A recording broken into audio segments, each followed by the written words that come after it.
Good morning friends. कल आपने सामान्य भविष्यकाल के वाक्यों का अभ्यास किया।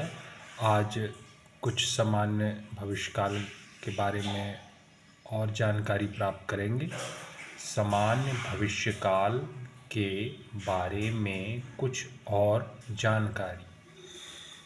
संभावना व्यक्त करने के लिए विल का प्रयोग किया जा सकता है, जैसे वह अभी घर पर होगा। He will be at home now. यह ग्रीष्म ऋतु बहुत गर्म होगी। This summer will be very hot. आम इस साल सस्ते होंगे। Mangoes will be cheap this year.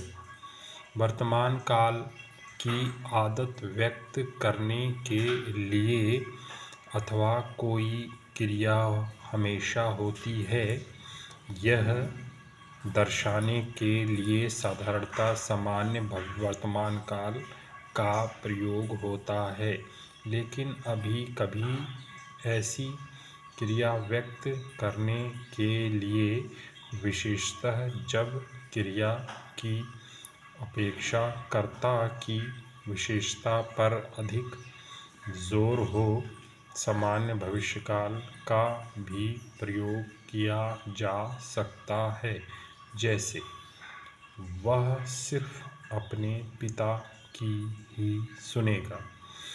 तो देखिए, इसमें कर्ता पे अधिक जोर दिया गया है। क्रिया की वह जो है वो कर्ता है, लेकिन कर्ता पर अधिक जोर दिया गया है। बुक्स के हिसाब से देखिए, अपेक्षा का जब क्रिया की अपेक्षा कर्ता की विशेषता पर अधिक जोर हो, तो देखिए कर्ता इसमें कौन है? ही है, वह है। तो वह सिर्फ अपने पिता की ही सुनेगा। तो इस पे कर्ता पे, क्रिया की अपेक्षा कर्ता पे अधिक जोर दिया गया है। वह सिर्फ अपने पिता की ही सुनेगा। He will only listen to his father. इसी तरह वह मेरी कभी नहीं सुनेगा। तो वह ही है, तो कर्ता पे जोर दिया गया है। यहाँ पर भी क्रिया पे जोर नहीं दिया गया है। वह मेरी कभी नहीं सुनेगा। He will never listen to me. इसी प्रकार वह मेरे सवाल का कभी जवाब नहीं देगा। He will never answer my question. उसी प्रकार दुर्घटनाएं होंगी ही, होती ही हैं। Accidents will happen. अधिकतर साबुन समुद्र के पानी में झाग नहीं बनाते। Most soaps won't lather in sea water. Friends, ये won't जो है ये will not है। will not को शॉर्ट में won't कहा जाता है। इसके बारे में विस्तार से आगे अध्ययन करेंगे। shall, अब shall के बारे में जानकारी हासिल करेंगे। पहले भविष्यकाल के वाक्यों में आई और वी के साथ shall और अन्य किसी भी शब्द के साथ will का प्रयोग होता था, जैसे I shall go, we shall go, he will go, they will go, you will go।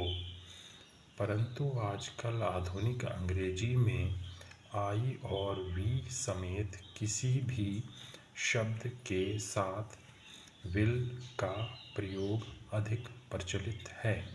I will, we will, he will, you will, they will. फिर भी कुछ लोग आज भी विल और शैल के पुराने फर्क का पालन करते हैं।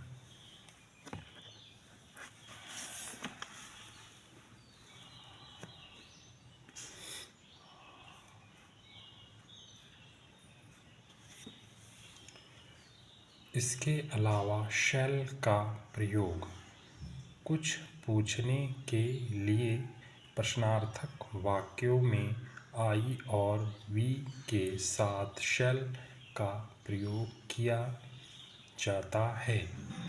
बहुत ठंड है, क्या मैं खिड़की बंद कर दूं? It's very cold, shall I shut the window? ये इट इज़ है फ्रेंड्स, इसे शॉर्ट में इट्स कहा गया है। क्या अब हम आज बाहर खाना खाएं? Shall we eat out today? क्या अब हम निकलें? Shall we leave now? हम अब क्या करें? What shall we do now? हम कहाँ मिलें? Where shall we meet?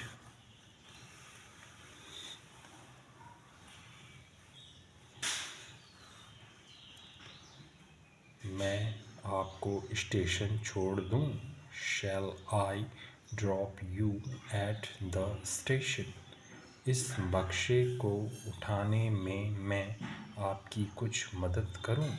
Shell I help you to lift this box? यह थैली मैं कहाँ रखूं? Where shall I put this bag? मैं कौन सी किताब खरीदूं? Which book shall I buy? मैं यह कैसे करूं? How shall I do this? कोई बात होगी ही या होनी ही चाहिए, अथवा कहने वाले का निश्चय दर्शाने के लिए शैल का प्रयोग किया जा सकता है। तुम्हें तुम्हारा हक मिलेगा। You shall get your right.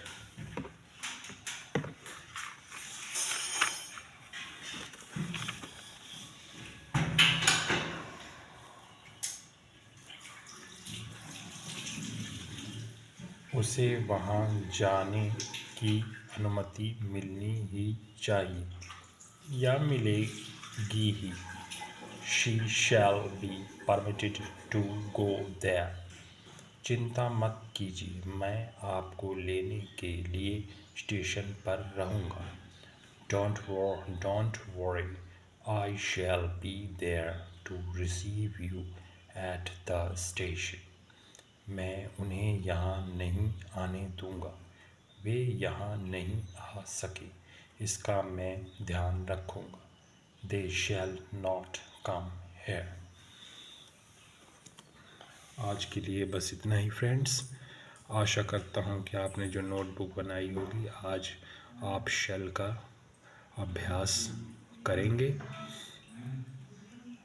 और ये सामान्य काल के बारे में जानकारी पूरी हुई। कल हम कंटिन्यूअस टेंस अपूर्ण काल के बारे में जानकारी हासिल करेंगे और जो भी आज वाक्य हमने किए मैं आशा करता हूँ आप नोटबुक बना के इन वाक्यों का अभ्यास करेंगे। अगर ये वीडियो आपको ज्ञानवर्धक लगी हो तो आप चैनल को सब्सक्राइब कीजिए और बेल आइकन दबा के घंटी को प्रेस कीजिए। धन्यवाद फ्रेंड्स।